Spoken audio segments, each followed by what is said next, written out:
What's shaking, my friends? Welcome back to my channel. My name is Shay, and today we're going to talk about my November TBR and just where the heck I have been.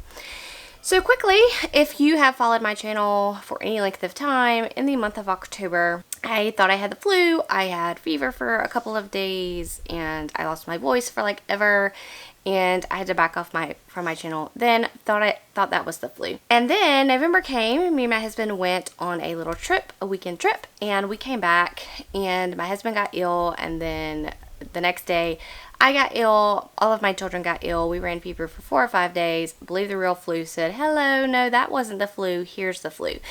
So at that point, after our fevers had resolved, every time I would try to cough, there would be a coughing fit, and that lasted for a couple of weeks. So I couldn't talk, and I'm just now to the point where I'm able to talk without coughing my head off or clearing my throat 5,000 times because of drainage. And I've just been so fatigued. Like, I've been going to work, and I've been coming home, and then going straight to bed. So I'm coming out of that now, and I am ready to get back into filming and telling you guys all about everything that I've been reading. So, because of everything kind of being ill, I did not read that much in the month of November. Most of what I read can be found in the reading vlogs that I posted. However, just for some quick stats, it was the worst month of the year for me. I read 3,116 pages, read 7 books, and DNF 2 books. So let's go ahead and chat about these. I'm not going to talk about them and how I usually do my format from lowest rated to highest rated, and that's because at this point I feel like it's been 5,000 years since I actually read these books, and so I'm just going to go quickly over what I read in the order that I read them. And I'll talk about my DNFs at the end. So let's get to it. So the first book that I actually completed this month was Kings of Paradise by Richard Nell. This is an indie published fantasy that's actually quite very popular in the indie fantasy community, and it's one that's been on my TBR for quite some time. And this basically follows 2 main characters. One that's very grimdark, in a very grimdark world. As I said in the vlog, if you watched that, the opening chapter has our character named Ruka, who has killed a child, and he's actually eating their cheeks. So totally crazy and eye-opening, but it really caught my attention. And his whole story happens to be very bleak, and he is kind of a revenge story, as you will. And then we have our other character who's the son of a king, but he's 4th son of a king, I believe, or he's way down in the line, and so he is not in the line for succession, and he knows that he's not important, that he's not seen as important by his father, and it's kind of his rise of power, so you will. So you have these 2 main characters, and you're kind of just following their journeys in this book and how things are coming to be. And I'm sure that everything's going to get more fleshed out in the 2nd and 3rd book. I haven't decided whether I'm going to continue on. I liked this book. I liked the characters, but it was just kind of so-so. I didn't feel... There was nothing... I gave it 3 stars. There was nothing really in the novel to compel me to continue on. There was nothing that I'm like, oh, I really can't wait to read the next book. And I've got to be really picky about what series I'm choosing to continue, because it's dragging down my reading if I really am not confident or, that I want to continue. So that's still something that I'm thinking about. The second book that I completed in November was Skullduggery Pleasant by Derek Landy. I really enjoyed this book. I gave this book 5 fantastic stars. This is like a middle grade novel about this girl whose uncle has died, and she gets left his house, and she realizes that there's a magic world and all kinds of creatures and beings, and she has a quirky skeleton that brings her on some shenanigans. And so I really liked this. I liked the characters. I laughed out loud in multiple areas of this book, which is weird for me in books because I normally don't jive with a lot of the humor, but I loved this. I can't wait to continue on with this. I think this is a fantastic start to a series. The next book that I finished was Paper Princess by Aaron Watt, and this is an author duo, and this was trash.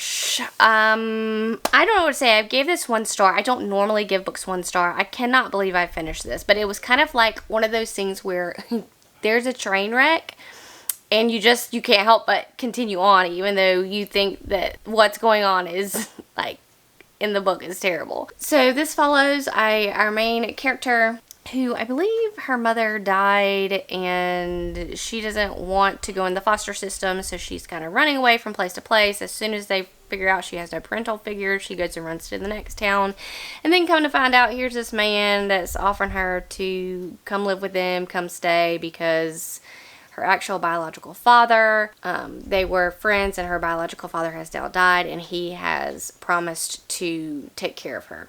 And he has all of these sons, so that she goes and lives with, and there's all kinds of drama, shenanigans that are going on there, and it's like Days of Our Lives. So 1 star. It's a series. I won't be continuing on. The next book I read was The Great Alone by Kristin Hannah. I'm really happy that I read another book by Kristin Hannah. I didn't like this one as much as Firefly Lane.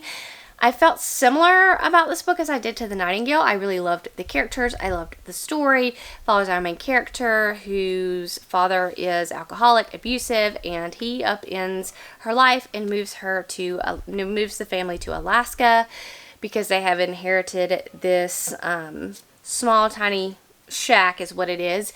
And, just chronicles that move and her life and, the abuse that she deals with her dad and all of that. And I really enjoyed the characters. I enjoyed the way the story was told. My problem with this, the reason that kept it from being a 5 star, was the same thing as The Nightingale. Like, the book was too long. This was too lengthy. There were parts of the story that really dragged or felt repetitive. And so, but overall, I really liked the character. I just feel like sometimes Kristin Hannah can use a little bit more editing. The next one is The Governor's Game by Tessa Dare. So this is a series of historical books, and the first one is The Duchess Deal, I think. But I read this one. This was actually my first historical romance. I've never read one, and this one was also very laugh out loud funny. Our main character has kind of lost her career in a roundabout way, and our hero of the story needing like a sitter for these children that are under his care, and because they have run off every single sitter known to mankind, and she kind of, because she lost her job and she's in the right place at the right time, she kind of says she will do it, and that kind of, starts this romance. And this was humorous, and I also laughed out loud at this. I don't know if I was just in a very funny mood this month, but I laughed out loud at this. I thought it was good. The next book that I read this month was a highly anticipated read, A Touch of Light by Thiago Abdallah, and the sequel is actually coming out soon, and this basically really relies heavily on religion in fantasy, and I'm not opposed to that. I gave this book overall 3 stars. I thought in some points that it dragged or didn't hold my attention, and I'm just gonna read what this is about, because a lot of times it's very confusing to explain because it has to do with life and death. So it says, "The dead shall not be mourned or remembered, for death is the enemy and will only drive the seraph away." So we have 2 kinds of people. We have one that don't believe that death should be mourned, and we have those that believe that death should be mourned. And we have our main character one of his loved ones has died, and even though he's not supposed to believe that the dead should be mourned, he of course wants to mourn her, and he actually wants to see if he can bring her back to life in the future. It's some stuff going on there, but heavily relies on religious influence in this book for sure. And I don't know if I need to reread this book if I wasn't in the right headspace to read it. I did listen to it on audio, so I may try to read it physically. I don't have a physical copy, but I just don't know if I read this at the right time. And I gave it 3 stars. Everybody else in the world is raving about this story. I just may have read it at the wrong time, but I gave it 3 stars. I don't know if I'll continue on. This is another one that I have to kind of think about. This is when I got sick. So right before I got sick, I started my reread of Legendborn by Tracy Deonn. And I read this throughout my illness, and this was one of my favorite books when the year that I read it, the year that it came out. And upon reread, I'm not going to rate this book again because I feel like, again, my whole reading journey was stunted because of my illness, because it really took me like 2 weeks to read this. And whenever I'm only able to read like 20 pages a day of a book, it completely takes me out of the story, and I just don't enjoy it as much. So I'm not going to re-rate this. I did reread this in preparation for Bloodmarked, which unfortunately I had planned to get to in November but did not because of illness, and I will be getting to that one in December. But I still overall enjoyed the read, just not as much as I did the first time. But again, I think my illness stunted that. Now to my 2 DNF. So my first DNF was Paternus, Rise of Gods by Dirk Ashton, I believe.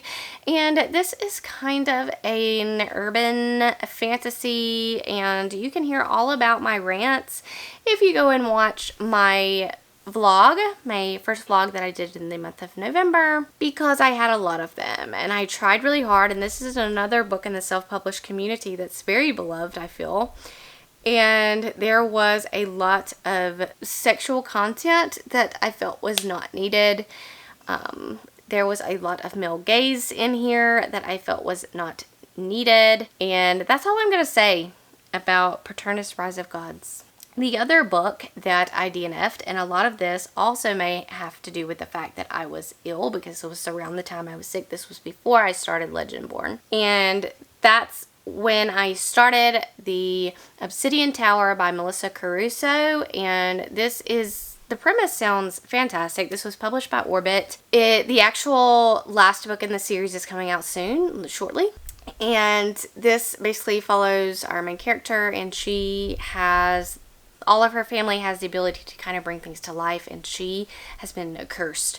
She cannot bring things to life. She actually brings death to whatever she touches, and so she has kind of been sent off to live with her grandmother in this kind of castle tower, and she's going to guard this tower.